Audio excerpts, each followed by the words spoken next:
Good morning बच्चों। और आज की क्लास में बच्चों हम आप लोगों को राष्ट्रपति का निर्वाचन बताएंगे। इससे पहले हम आप लोगों को अनुच्छेद 1 से लेकर अनुच्छेद 52 तक आप लोगों को हम पढ़ा चुके हैं। जाइए पॉलिटिकल साइंस के प्लेलिस्ट में, वहां से देखिए। चलिए बच्चों, आज की क्लास में हम राष्ट्रपति का निर्वाचन आप लोगों को समझाते हैं। ये होता क्या है और ये हमारे भारतीय संविधान के कौन से अनुच्छेद में लिखा गया है। सबसे पहले आप लोग को ध्यान देना है कि यह जो राष्ट्रपति का जो निर्वाचन है वो 53 और 54 अनुच्छेद में लिखा गया। आज की क्लास में बच्चों दो ही अनुच्छेद आप लोगों को समझाएंगे। देखिए बच्चों, निर्वाचन कहने का मतलब होता है कि राष्ट्रपति आप कैसे बन सकते हैं, किस तरह चुनाव होगा कि आप राष्ट्रपति बन सकते हैं। इस पे ध्यान देने वाली बातें आप लोगों को मुख्य बातें का आज हम आप लोगों को बताएंगे। चलिए बच्चों ध्यान दीजिए। जैसे कि आपको पता होगा कि राष्ट्रपति का जो चुनाव होता है वो गुप्त मतदान से होता है। तो वो गुप्त मतदान कैसे प्रोसेस होता है, आज उसको हम आप लोगों को बताते हैं। देखिए, सबसे पहले आप लोगों को ध्यान देना है, जो राष्ट्रपति का जो निर्वाचन होता है वह निर्वाचन मंडल के द्वारा होता है। किसके द्वारा होता है बच्चों? निर्वाचन मंडल। ठीक है, किसके द्वारा होता है? निर्वाचन मंडल। तो आप इसमें ये बात ध्यान देना है आगे कि निर्वाचन मंडल में कौन कौन से आदमी शामिल होते हैं। जैसे कि अब निर्वाचन मंडल हो गया तो मंडल में कौन कौन से आदमी जाएंगे। मान लीजिए एक घर है, उस घर में कौन कौन रहता है, तो उसी तरह इसमें आपको बताना है कि निर्वाचन मंडल में कौन कौन से व्यक्ति आते हैं, तो कौन कौन से निर्वाचन मंडल में शामिल होते हैं। तो चलिए बच्चों, इसमें तीन तरह के आदमी शामिल होते हैं, इसको ध्यान देना है। लिखिए, एक पहला में आते हैं निर्वाचन मंडल पहला में आते हैं संसद। किसका बच्चों? संसद के दोनों संसद के बच्चों संसद के दोनों सदनों संसद के दोनों सदनों के निर्वाचित सदस्य। कौन आते हैं बच्चों? निर्वाचित सदस्य आते हैं। निर्वाचित सदस्य यानी फर्स्ट नंबर में निर्वाचन मंडल में कौन शामिल होते हैं? संसद के दोनों सदनों के निर्वाचित सदस्य। उसके बाद बच्चों सेकंड नंबर में शामिल होते हैं राज्य विधानसभा के निर्वाचित सदस्य। ठीक है बच्चों, मतलब सेकंड नंबर में निर्वाचन मंडल में शामिल होते हैं बच्चों राज्य विधानसभा के निर्वाचित सदस्य। ये सभी आपको ध्यान रखना है। कहाँ के बच्चों? राज्य विधानसभा के। इसको आप लोगों को ध्यान देना है। उसके बाद तीसरे नंबर में बच्चे शामिल होते हैं, यानी 3 तरह का आदमी इसमें शामिल होते हैं निर्वाचन मंडल में। तीसरा नंबर का इसमें व्यक्ति शामिल होते हैं। जैसे कि हमारे देश में जो केंद्र शासित प्रदेश है, इसके अलावा केंद्र शासित प्रदेश है। जैसे केंद्र शासित प्रदेश में सभी केंद्र शासित प्रदेश से नहीं, 2 ही केंद्र शासित प्रदेश से उसका विधानसभा का सदस्य निर्वाचित मंडल में शामिल होते हैं। वो 2 केंद्र शासित प्रदेश है, एक है पांडुचेरी, एक है बच्चों पांडुचेरी, और दूसरा है बच्चों दिल्ली के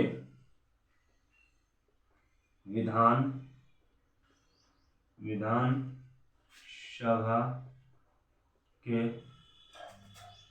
निर्वाचित सदस्य। यानी आपको ये बात याद रखना है कि निर्वाचन मंडल में कौन कौन से व्यक्ति शामिल होते हैं। तो दोनों सदनों के निर्वाचित सदस्य, उसके बाद राज्य विधानसभा के निर्वाचित सदस्य शामिल होते हैं बच्चों।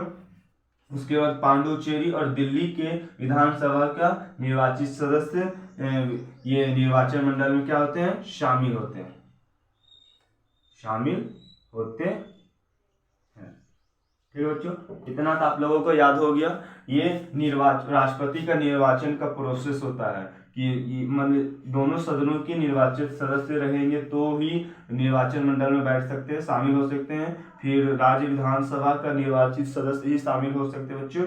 उसके बाद पांडुचेरी दिल्ली के विधानसभा के निर्वाचित सदस्य ही शामिल, मतलब ये 3 तरह का आदमी ही निर्वाचन मंडल में शामिल होते हैं। चलिए बच्चों, अब हम आपको बताते हैं कि कौन कौन से व्यक्ति निर्वाचन मंडल में शामिल नहीं होते। ये भी इंपॉर्टेंट क्वेश्चन है, ऑब्जेक्टिव में बनता है, आपको इसको भी ध्यान देना है। चलिए, जो शामिल में होते हैं उसमें सबसे पहले आते हैं, जैसे कि जो निर्वाचन मंडल में शामिल नहीं होते हैं उसमें है, पहला है जो राष्ट्रपति द्वारा। किसके द्वारा बच्चों? राष्ट्रपति द्वारा। राष्ट्रपति और राज्यपाल द्वारा। राज्यपाल कौन सा बच्चे? राज्यपाल। राष्ट्रपति और राज्यपाल के द्वारा जो सदस्य मनोनीत होते थे, कौन सदस्य? जो एंग्लो इंडियन कहे जाते हैं बच्चों, जो सदस्य क्या होते थे बच्चों? मनोनीत होते थे। जो सदस्य मनोनीत होते हैं और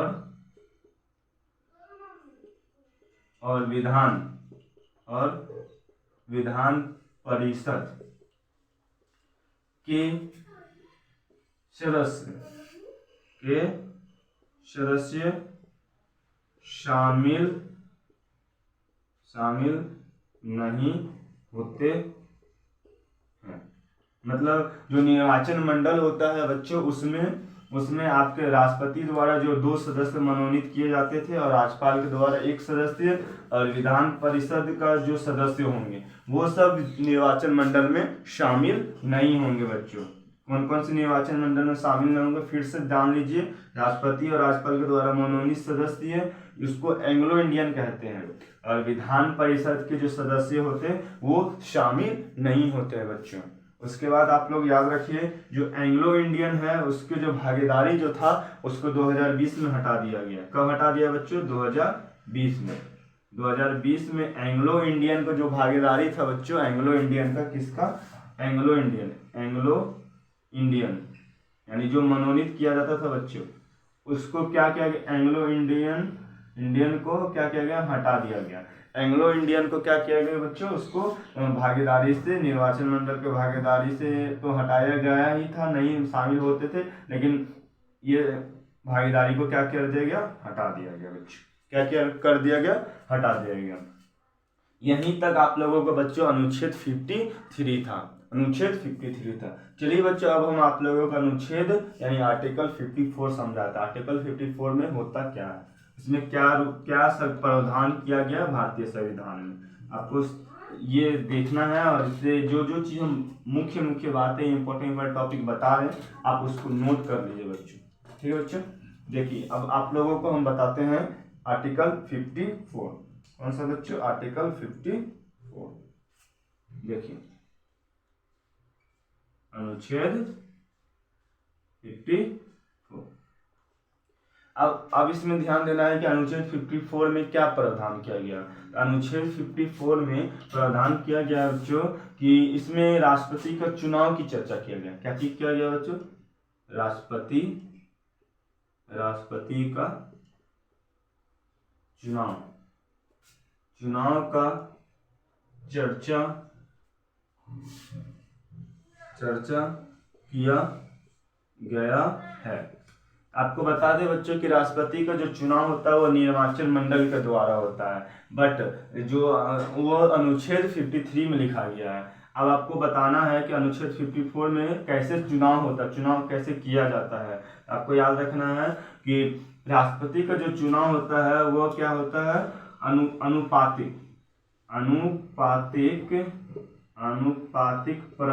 अनुपातिक प्रतिनिधि प्रणाली। क्या बच्चों? अनुपातिक प्रतिनिधि प्रणाली के आधार